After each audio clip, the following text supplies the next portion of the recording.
Hello, gang, and welcome to Week 7 of the Summer Box Office Mega Movie Draft. Let's kick things off right away. Nick, can you tell us where everybody's at?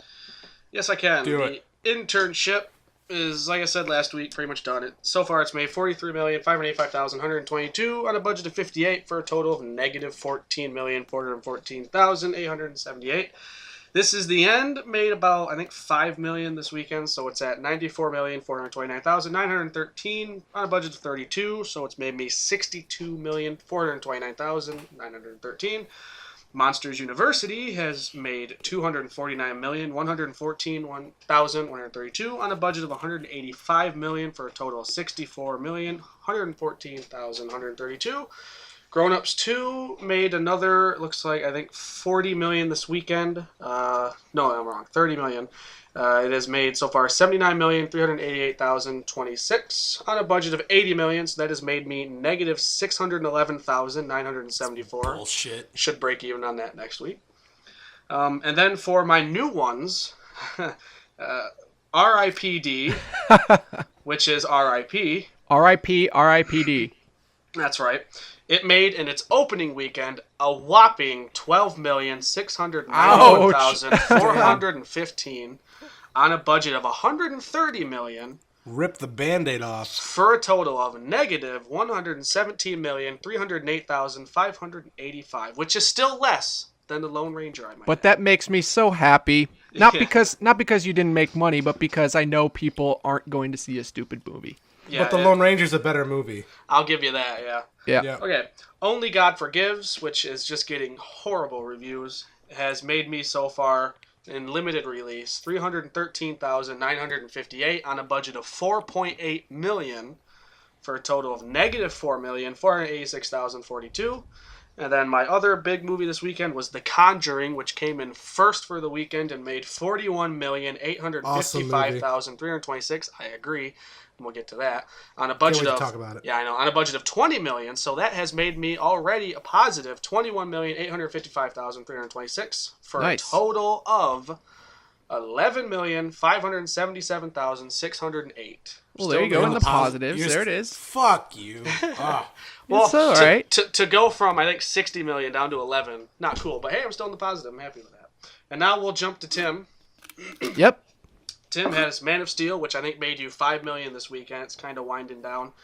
It has made you $285,474 on a budget of $225 million for a total of $60,474. Excuse me. The Bling Ring has made $5,628,553 on a budget of $8 million for a total of negative $2,371,447. Then White House Frown has made, I think, like $1 million this weekend. It made you $68,452,875 on a budget of $150 for a total of negative $81,547,125. Yikes. Despicable Me 2 keeps rising and has made $276,006,395 on a budget of $76, so it has made you positive $200,006,395. And then you have the Way Back, which has made $4,592,892 on a budget of 4.6 for a total of negative $7,108. You should do fine with that next week. Ain't no thing. Girl Most Likely, which was a new one for you this weekend, opened in limited at $694,477, and unfortunately, I looked everywhere and cannot find a budget for it. Hopefully, that'll come out soon, so I didn't add that. Hopefully next week. I know it's like going to be opening up in more theaters this coming week, so we'll see what happens with that. But I'm guessing somewhere around the $6 million. Yeah, if you want to take a look as well, see if you can find it. I'll look for it, but I couldn't find it, so I didn't add it to your total. But it only made $694. So I just got your message, Tim. Are we doing this right now? And then your other major release this weekend was Red 2, which I saw, and I'll give you my review of that. Okay.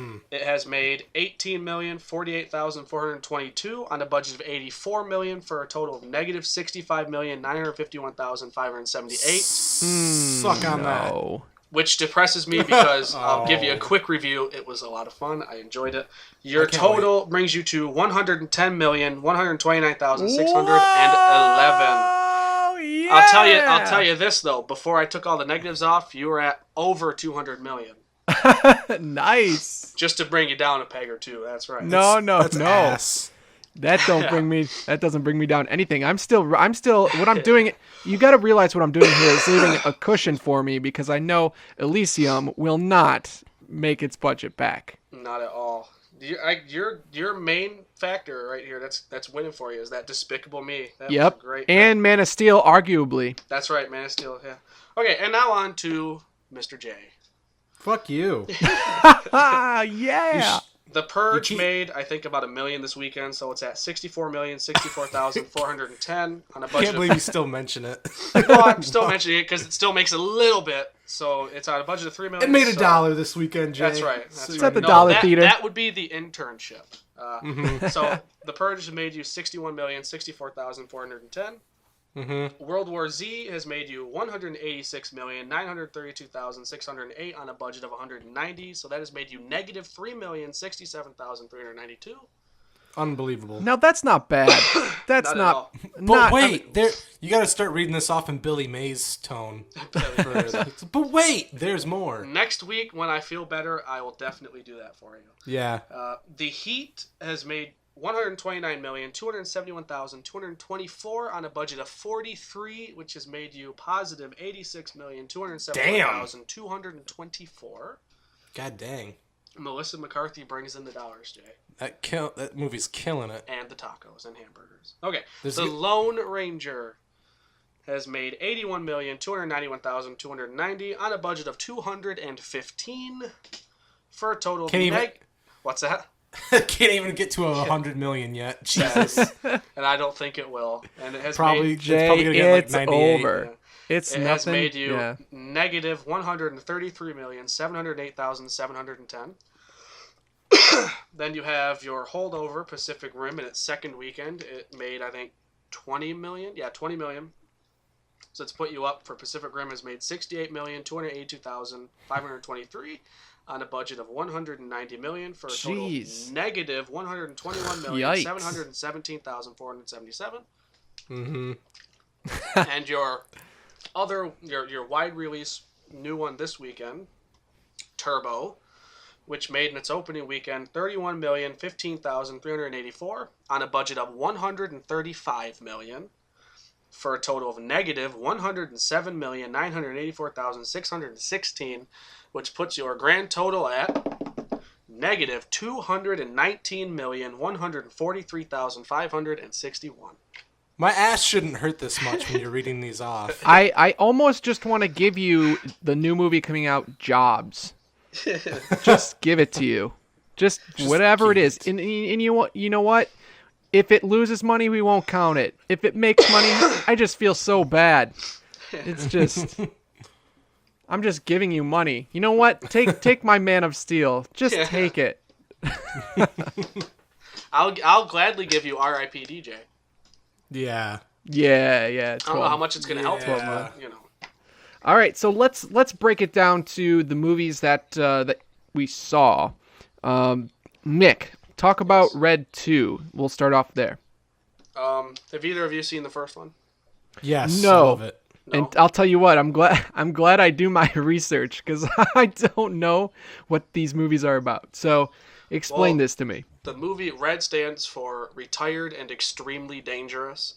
They're a group of retired CIA people. Oh, okay. Yeah, I've heard of this. All right. Yeah. The first one is Bruce Willis, Morgan Freeman, and John Malkovich. Yes, I remember this. Okay. And I knew you'd forget the woman. I forgot her as well. Yeah, Helen Mirren, yeah. There you go. She's great. And so the second one, and they do a bunch of shenanigans in the first one, but the second one is basically, doesn't have Morgan Freeman, which no big loss there, I don't think, in this. But, and basically this secret document gets out about this thing called Nightshade, which is, no one knows what it is. It's a deadly weapon, though. And somehow they were involved with it years ago. And so hitmen are trying, our government's trying to get them, to kill them, to keep it secret. And the Russians want it. The Iranians want it. America wants it. And it's about them trying to find out what it is and figure out how to, stop it so they can be, not chased by people. And honestly, I love the first one, but I think this one's better. Really? Yeah, and I will chalk that up to this one, the first one was such a surprise hit for me because I love John Malkovich, and for him to play such a comedic role, he's so funny. And this one, they just ratchet it up because they know he was probably the best part of the first one, so they give him more to do in this one. He makes me laugh in everything he's in. But in this one, but what's funny is there are so many movies that he's in that you laugh at him. He's very serious. But he's not supposed to be funny, Yeah. But this one, he's supposed to be, and he just plays it so well. And I love in this one, Anthony Hopkins is in it. And I love Anthony Hopkins. So, the action in it. Have you seen the new trailer they come out for it on TV? Where it I haven't. It says, finally a summer movie without robots, monsters, or superheroes. And I like it because the action in it is more grounded, obviously, in reality than some of the movies lately, with like buildings crashing down and stuff. It's more... The action really takes place around just these people, people getting shot, fighting. It's just a fun movie. It's kind of like World War Z, where when it was over, I could have sat through another hour of it. It just flew by. It's 2 hours long, but it's just a fun movie. I mean, it's really funny. It's got some good cameos in it. Now, if I know the gist of the first one, do I have to see it before I see the second one? Not really. No, I mean, all you need to know is that they're ex-CIA. Right. And, I mean, they do a good job of just letting you know that Bruce Willis and Mary Louise Parker are dating from the first one. So you're saying the movie doesn't feel long? It's like perfect length? No, not at all. Like I said, it's 2 hours, but it flies right by. They do a good job of keeping the action going, keeping the story going. I love the action scenes in the first one a lot. I had a feeling that I'd like the second one, but I didn't think I'd like it more than the first. So yeah, me neither. I'll definitely check it out. And my mom, I took her to see it because she loves the first one. She loves John Malkovich, and so she loves this. And she even agreed that she thinks this one is better than the first one. And what makes it better? Like I said, I think it's just they know because Morgan Freeman's not in it. No, I love Morgan Freeman. I just think they knew what they the first one they were trying it. It was probably more action and more John Malkovich. And like I said, they know John Malkovich was one of the best parts of the first one, like a sleeper hit, with him playing such a crazy part because he plays a really paranoid ex-CIA agent that they doused with LSD for 30 years. As an experiment, so he's just nuts. And Anthony Hopkins, like I said, he's in it and he's crazy. It's a lot of fun. Nice. And it's got the guy that played Professor Lupin in it from Harry Potter, and he's a crazy psychopath that poisons people's drinks.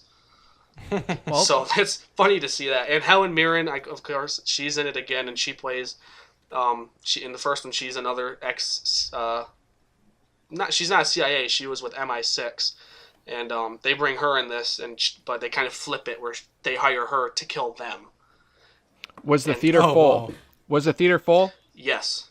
Wow. Yes. Yeah, it was. I went and saw it Sunday, so I didn't know if it was Sunday. Sometimes I question the size of the theater you go to because it's always full. You always say it's full. Is there like 10 seats in the theater? Because I usually always see them on opening day, and usually opening day is a filled day. But like I said, this was on a Sunday, and this was actually in the big theater in Owasso. You know, Jay, the bigger ones in there, the two. Yeah, next to the bowling alley. Yeah, the two on the right, the bigger ones. Two when you go in to the right. Yeah, it was in one of those, one of the bigger ones, and it was a good crowd. And nice, it was a fun crowd. They were laughing, and I highly recommend it. Now, even if you haven't seen the first, I went and saw The Conjuring a couple days. I went to that a couple days after it released. No, I went release day. I went Friday midday around 5, and there was like a grand total of 10 people in my theater. Which is funny because I went and saw that Thursday night at 8 for the advanced one, and it was in one of the smaller ones, and we couldn't find a seat. We had to ask people to make room. It was I would have totally gone to that because I would have loved to have been. I love horror movies with just a ton of people. Yeah, it was a great crowd. There was a lot of girls, but we'll get to that when we get to The Conjuring. But all in all, I recommend. Well, let's get to The Conjuring. Let's do it. Yeah, what else is there to say about Red 2? You liked it. Keep going. You liked it. Let's move on. Let's do it. So The Conjuring, let me say this about The Conjuring. I don't see horror movies, okay? I can't do it. I'm too scared. I'm too much of a coward.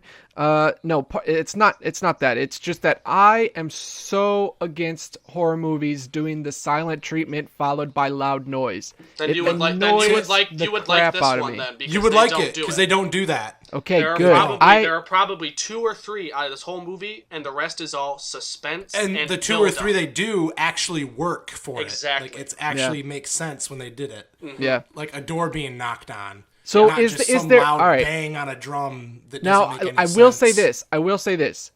I was shocked at how many people were tweeting and posting about it on Facebook this weekend about going to see this movie. Tons of people were doing it. It was great. It's a really good movie. And it's funny because when I saw the trailers for it, like I was already excited for it. Like this actually looks legitimately creepy, and I wanted to see it. I didn't know it was an exorcism film until midway through it.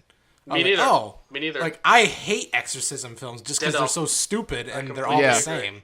Yep. Yeah. This one completely. But they do it in such a good way different. at the end that you said it's completely a different way that it makes it. It's kind of it's an exorcism, but the lead up to it makes it that it is a different kind of exorcism. Yeah, every exorcism movie I've seen is the same way. Like the priest's like, we can't get this demon out. We got the demon out. It's gone. Wait, the demon's in me now. Does it really compel you? Does it compel you, Jay? But what's fun, though, it compels Jay, me. The difference is a lot of times it is demons, and this time it's ghosts. It's spirit. Like they said, like there's multiple spirits in the movie, but mainly it's just one big ass demon witch thing going on. Okay, but wait a minute. Is this embedded into a solid storyline?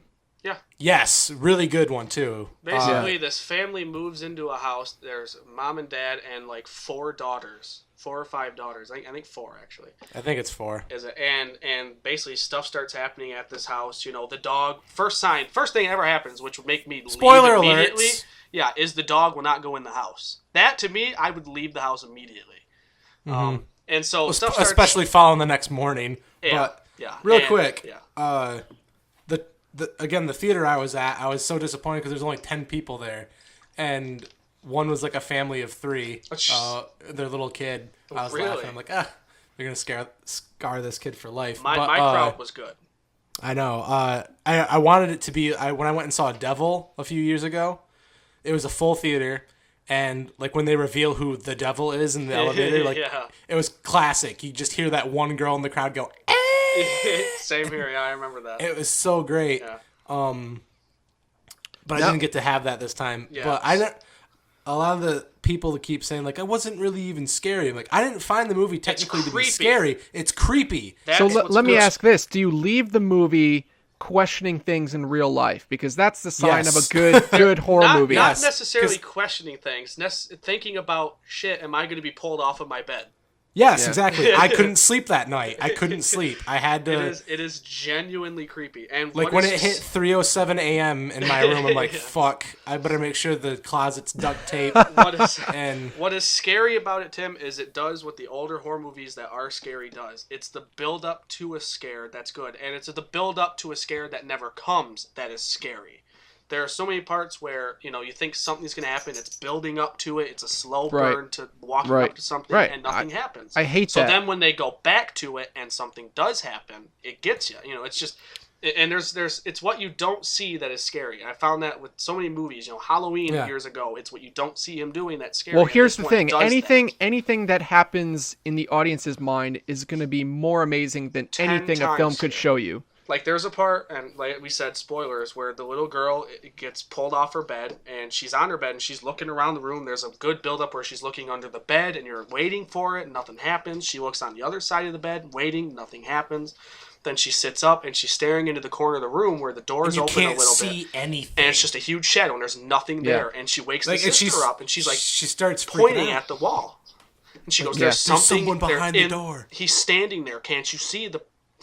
And the sister gets up and walks to the door, and you're thinking, don't go over there. And the sister's standing there, and the other daughter's just so terrified. And then obviously the door just slams shut. Did you notice the bass, Jay, that plays? Yeah, that vibrates the audience. Every time they did something visually, they didn't cover up the visual element with a gigantic sound effect that was unnecessary. Yeah, It's what you're not seeing. It's the tear on her face to what she is seeing that builds the creepy. It would cut to her face, and then it would cut to what she's looking at, but you still can't see shit. And you never do in that scene. And it truly is, like, I love horror movies. It takes a lot nowadays to actually get me, and this one is truly one that I left genuinely creeped out. I'm getting goosebumps just talking about well, this. Well, clearly the budget in the box office reflect that. I mean, $20 million. Now, is this something where they could make a sequel, Conjuring 2? They already are. Conjured again. I was going to say... I get a little depressed knowing they're going to make a franchise out of it, but hey, if they do it right, I'm fine with that. I still say bullshit though, like right away when they say this is based on a true story. I'm like, bullshit. That actually is true though. They need to show footage of it happening then, or else I'm not buying it. I read an interview online with Lorraine Warren. What happens to him is the family brings in this couple, Ed and Lorraine Warren, who were real paranormal people. She is like a psychic. She can hear voices, see people. She's a psychic. Right. And he's a demonologist and a semi-exorcist, and they're a real life couple that went around to these places and. I read an interview with her. She's still alive, and she talked about it. And she does say that they took liberties and changed things more for a dramatic tone, to make. Of course. Well, duh. But still, based on true story. I don't care if it's written on paper or in an interview. I need to see videotape footage of shit going down based on true story. This really happened. They took part in so many famous things. Like, did you catch the last line of the movie, Jay, where the wife says, "We just got another call. If you want to go check it out, it's a house up in Long Island." Did you catch the reference to that, Jay? No. What happened in Long Island? Amityville horror took place in Long Island. Oh, Amityville horror. And they actually, truly, in real life, did investigate the Amityville horror house. Yeah. Oh man! Yeah, there's the porno version. The Amityville horror house. Man, I love that place. I've been there several times. And she said in the interview that after they investigated the house, that there's nothing there. That was just complete hoax. The Amityville house. But it's just a cool little throw in that they truly did that. And I will say, the guy that directed this is the same guy that directed the first Saw. He directed Dead Silence, Insidious. Dead Silence. I thought did the guy that did Dead Silence do this movie because the puppet, fucking dolls? The doll. Yeah. Oh, every time. And this is the first movie, like Dead Silence. The best part of that movie was when they were using the puppets. Because puppets creep me out. I hate dummies. I hate them. I really wish that movies plot, like the whole "you scream, you die" wasn't the only way she could kill you, because it's just too stupid and simple. Yeah, the dummies and dolls part of the movie was the best part, and he went above and beyond in this movie with that creepy doll. He opens the movie with that, and that's such you saw that they're going to be doing another Chucky movie, right? Yeah, but it's DVD. Yeah, but it's the same voice actor, so I will watch it. And it's directed and written by the guy that did the first one. Nice. So this could be good. This could be a good thing. Well, they want to make him scary again, so hopefully they do. Well, speaking of scary, I was creeped out. I saw Monsters University. That movie really creeped me out. Those monsters. No, that movie was, obviously that's going back. It didn't just come out, but it's been out. But no, Monsters University was great. I'm not gonna dwell on this, but the beginning short before that they play before every Pixar movie was incredible. The way it looked absolutely real. The animation was incredible on that. But the movie itself, Monsters University, here's the best part about it. It ends right where the first one starts off. So you could play them back to back and it would just be one long movie. Incredible. It's nice. It's fantastic. Will they wake up in the morning? Definitely go and see it. I have to check it out. Yeah. I don't think it's not playing anywhere. It's not. I think it's off our theaters here, but I'll check it out. Is it? It's not on at Owasso anymore. They've had too many other kids movies. It's got to be in Birch Run. I don't think it is. But I will say one more thing about The Conjuring. It got an A cinema score, so I think that's going to stick around for a while. Well, let me tell you, word of mouth is getting out about this. Lots of people are saying go see it. Yeah, it's so good. It's and then I've had to debate. I had to talk with one of my friends because he was like, "Dude, there was hardly any blood in it." Like, well, then you're a gore fan. I don't want to see that. I'm never gonna go see a movie with that guy. There's one thing about that though, is it was rated R, but for the terror it instills. The MPAA actually. There's a lot of violent imagery in it, so I can see the R rating. And the scary stuff. They said it wasn't necessarily any violence. There's barely any blood. There's no swearing in it. It is purely because they said it was too scary to give it a PG-13. Now, whether that's pure a ploy, the company paid MPAA to do that, but I could see that. A kid thinking PG-13 is going to be really creeped out. Right. Well, so shall we move on? Did I would just anybody... say if your kid's under the age of 13, he's fucked. Just put that on the poster. Did anybody go and see R.I.P.D.? Nope. No. Okay, moving on. Avoided my own movie. Moving on. Did anybody see Turbo? No. Okay, moving on. Real quick, when I went to go see The Conjuring, they had free posters for Turbo. I'm like, do you have any other posters at all? And she's like, nope, just those. I'm like, damn you. Yeah. I have a couple topics and I have some games today. So Let's do it. Let's go. let me do the topics. I just found a couple topics on that same website for talking. Here's one. Do you think that some this kind of hold on. What's the website? Is it doyouhaveamoviepodcast.com? No, but that we should make that. No, I rip them from the podcast. Yeah. This one actually kind of works well with what we were just talking about with The Conjuring. But do you think that some PG-13 rated movies could be improved by an R rating?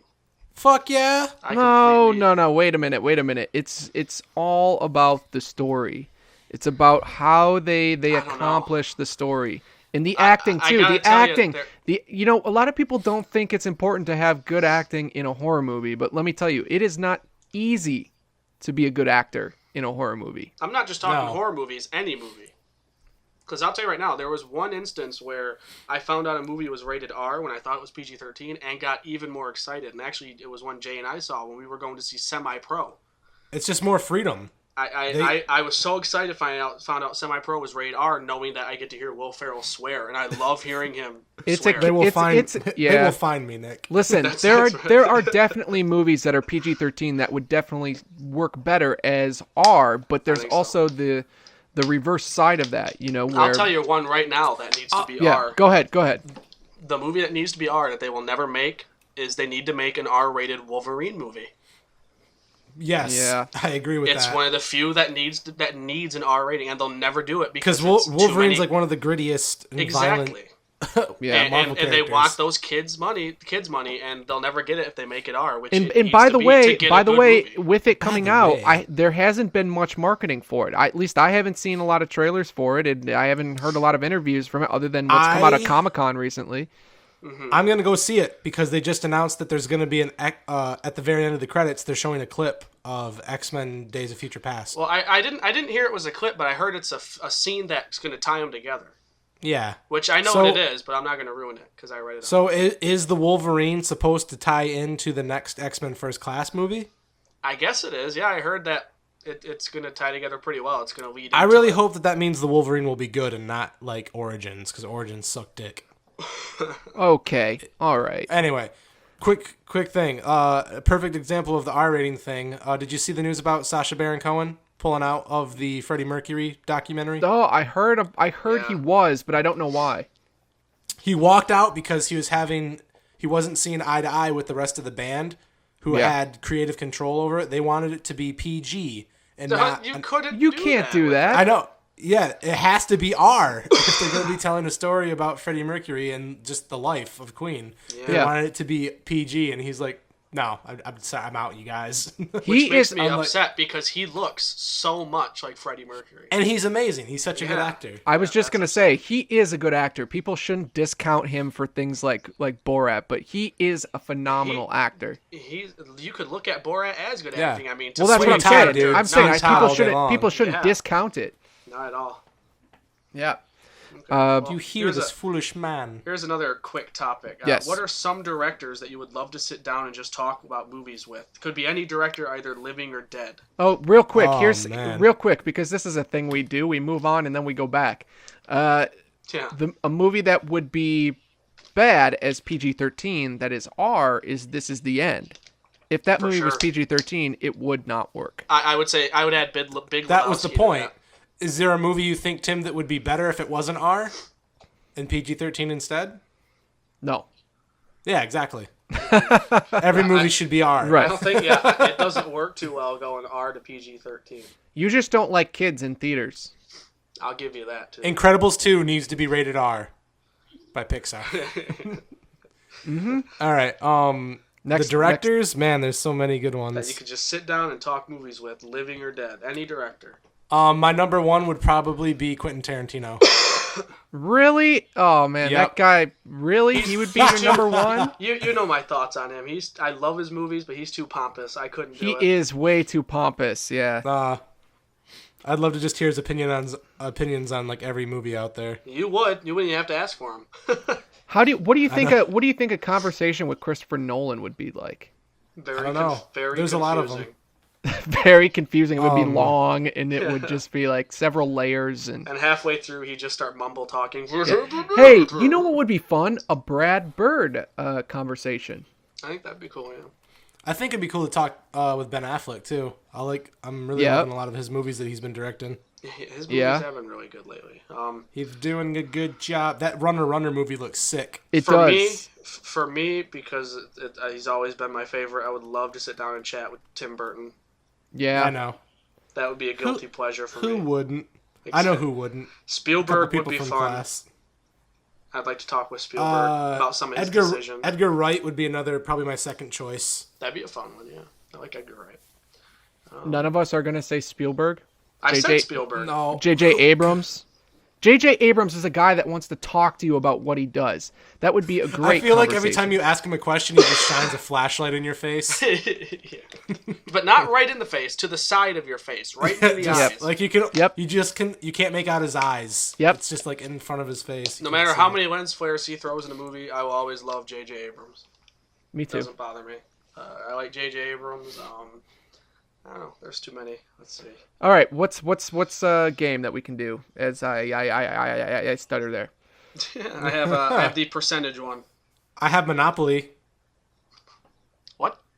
Nothing. What does that mean? Are you playing the McDonald's Monopoly or said, what? What games can we play? I'm like, I have Monopoly. Speaking of which, if anyone gets Ventnor Avenue, I will split it with you because I have the other two. Oh, who cares? Okay. Percent on Rotten Tomatoes for Pacific Rim if it had been directed by Michael Bay. Say it again. Percent on Rotten Tomatoes for Pacific Rim if it had been 32. directed by Michael Bay. 32. What's the percent? What is it at now? The critic score would probably be 0, and the viewer score would probably be like 80% liked it. Yeah. And the only thing you'll win from Monopoly, Nick, is back tits. That's all you're gonna earn. Yeah. Unless you just buy the iced tea, I think you get it on too. Oh, I did have a milkshake here. Let me see what my Monopoly pieces are. Keep going. Next question. Right. Percent on Rotten Tomatoes for Catching Fire, the second Hunger Games movie. The first one. God! The first one is at 84%. I'm gonna say 90. Yeah, I think it's gonna be higher. I think this one's gonna be a better movie. The trailer looks incredible. Oh, it was great, wasn't it? Oh man, much more going on. I mean, the relationships are stronger. It's not even just like between two people now. It's a whole. And which I think is going to be crazy that it's going to be better because the first book is the best, but movie wise, I don't know. It was good, but they're going to split the third book into 2 parts. I heard. And the third one, I didn't really like the third one that much. They're going to split it into 2 parts, though, is what I heard. Have you guys read the books? No, I read the first one. Well, the third one, movie, I don't read books. Pissed me There's off. some really gnarly stuff in that third book. I don't know how they're going to get away with that PG-13. But okay, here's the next one. Percent chance the Justice League movie never happens. 100. 50%. I would have said 100, or I would have said 0% that it would happen until they just announced the Batman Superman movie. I'm saying 50%, depending on how well Batman Superman does. Which I heard is now being called Batman versus Superman. It better not be a versus movie, for Christ's sake. It is a versus movie. It is a versus movie. How? Is it then... It's confirmed. Is it exclusively... It's confirmed where? Basically, it's straight out of Comic-Con, what happened was Zack Snyder got up and announced that Warner Brothers is going to be releasing a Superman and Batman movie. I did hear... I've seen that, but where did they say versus at? I did hear versus somewhere. Yeah, I did hear that somewhere. Where, I think it was David Goyer, the guy who's going to write it. David S. Goyer. David S. Goyer, there you go. Come out and said that that they are toying with either Superman versus Batman or Batman versus Superman, and that Warner Brothers has the website, the domain name to both. They're probably going to make it a Batman movie then, because they're not going to have Superman beat Batman. Now, here's the thing. Well, Batman beat Superman in The Dark Knight Returns. They actually read that quote at Comic-Con. I know, I saw that. So if they do that, and then I'm assuming they'll have to team up eventually in it and fight something greater. Superman holds back. I mean, if he wanted to kill him, he would. Yeah. Now, wait a minute. We can't just brush over this because clearly they're Man of Steel is coming back. He's going to be in the movie. But what about Christian Bale? Christian Bale has said he will not play Batman again. I was just going to say, percentage real quick. What is your percentage of Christian Bale possibly coming back? 0%. Even though he says that, he might be lying. 60%. Just to keep the hype down. If they offered him a ton of money to do it, I mean, first of all, if Christopher Nolan is on board he's not right now, it's unclear what he is, but I'm guessing somewhere down the line he's going to get a producer credit, and he talks to Christian Bale and says, "Listen, you should do this. Here's a giant paycheck. I'm sure my balls. Here's my balls. It will happen. 60%. I still don't think so. I'll raise it to 20, but I don't think Christian Bale will. You be disappointed if it's not Christian Bale? Not really. Yes. I'm not a big fan of Christian Bale. No, it would be so badass if it was Michael Keaton. That would be awful. Fantastic. Yes. That would be awful. Tim. Up yours, Tim. Oh, man, that would be awful. You have such a terrible palate and taste with movies, Tim. Michael Keaton's too busy about to film Beetlejuice 2. I know. Okay. Is that a Tim Burton movie? Batman is that really happening? Yeah. It's being written right now by the guy that wrote Dark Shadows. Oh, Tim man. said he would only do it if Michael Keaton agreed. And Michael Keaton said he would only do it if Tim Burton agreed. Yeah. Yeah. And I guess they've been Michael Keaton's been wanting to do it for years because I always thought Michael Keaton wouldn't. But hey, I love Michael Keaton. I don't know. I get this thing where a movie like that can only be done right in its time. I mean, all the effects that were done in that movie were just so gritty, and some of them were so bad that it just fit the era. You know what I mean? Where now they're going to be using computers all over the place and all the CG and stuff. I don't know. It doesn't seem real anymore. It doesn't fit. I'm still happy for it. As long as Michael Keaton's playing Beetlejuice on the screen. But anyway, Batman, Superman, I'm super excited for it. I don't care if it's versus. I don't care if they're having sex. I am excited for it. It's going to be great. Can you name 10 Batman villains at all? Yes. Name them. Penguin. That's 1. Riddler. 2. Bane. 3. Joker. 4. The Joker's cousin. I'll say this right Todd. now. Todd, the Joker's cousin. Yeah, you not leading with the Joker proves that you don't know them. No. I didn't want to lead with the Joker. It seemed too obvious. It was too obvious. I work with this girl. She's like, I love Batman. I'm like, name 5 villains. Huh? Yeah. I'm like, what? You can't name any villains? Yeah. Why would I do that? Like, let's finish this off. Who am I missing? All right, I did 4 or 5. I don't know how many I did. You're missing a lot. You got 4, I think. Well, let's get to 10 then. Come on. Poison Ivy, Catwoman, Killer Croc. I was gonna say Catwoman next. Scarecrow. I was gonna say Scarecrow too. Ra's al Ghul. I was gonna say that too. Exactly. Okay, we got there. I knew all those. I knew them. I knew them. Okay, and remember my last percent one. Percent chance. Clayface. I'll tell you right now, for me, this one's going to be 0%. Percent chance superhero movies go out of style within 5 years. 0. Yep. 0. They've already got like 30 of them planned for the next 10. If you said like 30 years, I'd say like 60%. Mm-hmm. Yeah, I mean they've got them blocked out. You know, yeah, they clearly know what they're going to do. So. There's a baby crying in my is when house. the Batman Superman thing's going to happen. Pick up on the microphone. And now all I have left is some watch this or watch that. Watch this, watch that. Watch this, watch that. And I have 2 sets, and they're both themed. So okay, I like where this is going. This first one's Las Vegas edition. Oh, that's my old stomping grounds. That's right. Shut up, Tim.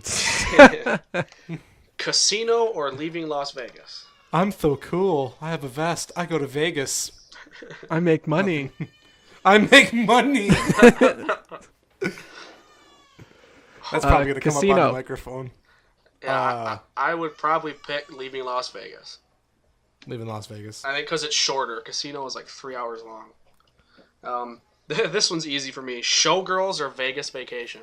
Vegas Vacation. No questions. Yeah, exactly. Jay? Vegas. That's right. Rain Man or Vegas The vacation. Hangover. Rain Man. Hangover. I say Hangover. I love Rain Man, but it's hard to watch sometimes. And I love that the Rain Man and Hangover is together because they both have the scene of them coming down that escalator. Last one for Vegas: Ocean's 11 or Swingers.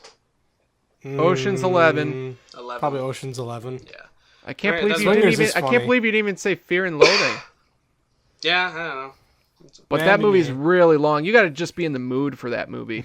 Exactly. All right, and then the second set, Martin Scorsese edition. Oh yeah, he's my old stomping ground. Casino or Goodfellas? Goodfellas. I'd say Casino.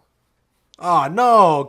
Joe Pesci. Go get your Joe shoe. Pe- Go get your Joe- shine Joe, box, Joe Nick. Pesci's Pesci in alone. Casino. Joe I don't Pesci. care. Go Joe get your Pesci shine box, alone Nick. in Goodfellas. I the like deal breaker. Casino more. Next one, Taxi Driver or Raging Bull? Taxi Driver. Taxi Driver. I think so too. I Hugo think so, or too. The Aviator? The Hugo. Aviator. I think I would go with Hugo. Hugo. Pick up. And Aviator. last one, The Yep. Departed or Gangs of New York? Gangs in New York. Gangs of New York. Gangs of New We- York, purely I thought. for Daniel I thought. Day-Lewis. I thought Tim said gays of New York. That's right there with the Amityville Horror House. That'll be a new Showtime series. Gangs of New York. And that's it. And that's it. Oh, Watch we have- this. Watch that. And there you have it. And there you have it. We're gonna change that that'll be the title for the new podcast that we do. There you have There it. you have it. I can't believe you didn't go with why not? Why For your not? other podcast. Yeah, for the new one I Oh, do. All right. So what's coming out next week? What do we got? Next week is Jay has the Wolverine, and I have And the that's Smurfs it. too. I think I'll do all right with the Wolverine. No, Of course I said you're that a while about- for Smurfs 2 is July 31st, right? Yeah. I have it on my list here as August, but that's because we moved it because we needed the same amount in each month in order for it to line Yeah. up for each picks. But yeah, it's Smurfs 2 and Wolverine. If there's an early release for Wolverine tomorrow, I'll probably go to it. Well, do we know what the budget is on Wolverine yet? It's probably gonna just kill me. Let me see if I can find Well, the question is, how close is it to? Oh my God, if that's true, what I have down is 100 mil for Wolverine. It'll then- make that. Okay, but what I'm saying is, I found 125. okay, and then for Smurfs, I also Smurfs? found 120. Yeah. Can you believe that? It is ridiculous, but I'm not worried. Smurfs 2 cost as much to make as Wolverine. Well, you know, Hugh Jackman's paycheck is probably half of that Oh man. to get him to do another one. I don't care about Wolverine. I'm saying Smurfs 2 seems like it costs a lot of money to make that movie. To make a bunch of little blue guys running around. Yeah. If Despicable Me can be made for 76, I know, good lord. but That all right, blows my mind because it Yeah. looked great. yeah. Well, speaking of looking great, I looked in a mirror. No, I knew you were saying. I knew it. I wasn't going to. But I was going to say, go see, because we were talking about animation. Really, guys, go see Monsters University. It was really cool. No, I want to. Yeah, Jay. Yawning is great for a podcast. It's. I'm the sorry, you best just bore thing. me so much. All right, let's end it here. That seems like the. I am done. That's the official way to sign off. So, thanks for sticking I'm around. bored. You know. We're done. All right, so since we're not really talking about Uh-oh, what's anything anymore, happening? I can't hear let's anybody. really end it here and say, guys, thanks for listening this week. And if there's nothing else, I guess we'll be on our way. Is there anything else, guys? Nope. But All we right. we just lost Jay, which is perfect because it's right at the end. All right, great. Didn't want to hear his voice anyway. See you later, guys. Bye. Goodbye.